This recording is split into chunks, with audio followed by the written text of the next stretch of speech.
Taigi, kas būtų robotinių procesų automatizavimas, tai iš tikrųjų yra tai, ką gali padaryti žmogus ir tai gali atkartoti kompiuteris. Taigi, robotinių procesų automatizavimą išmokus galima sutaupyti daug laiko, sąnaudų ir automatiškai pinigų.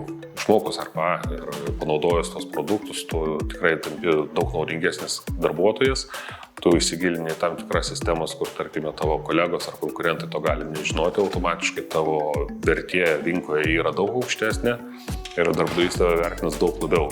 Visi darbai, kurie yra pasikartojantis ir atliekami žmogaus, jie gali būti robotizuoti, automatizuoti ir tau už juos gali atlikti būtent tos skaitmeninis robotas. Aš galiu pasakyti pavyzdį iš gyvenimo, yra ne vienas verslas ir ne viena verslo šaka, kurios pasinaudojusios būtent robotiniais procesais naudoja gal tik 1% savo darbo jėgos ir viską atlieka robotai. Šią dieną elektroninę prekybą galima automatizuoti iki 99%. Kadangi studijų programa tikrai yra pakankamai įtempta, tai žmonės yra pageidaujami tie, kurie tikrai nori išmokti, nori skirti tam pakankamai daug laiko, yra turintis imlumo, noro sužinoti kažko, bet ne tik, kad būti stebėtojas, nes būnant stebėtoju tikrai neišmoksi, reikia įdėti nemažai ir savo darbą.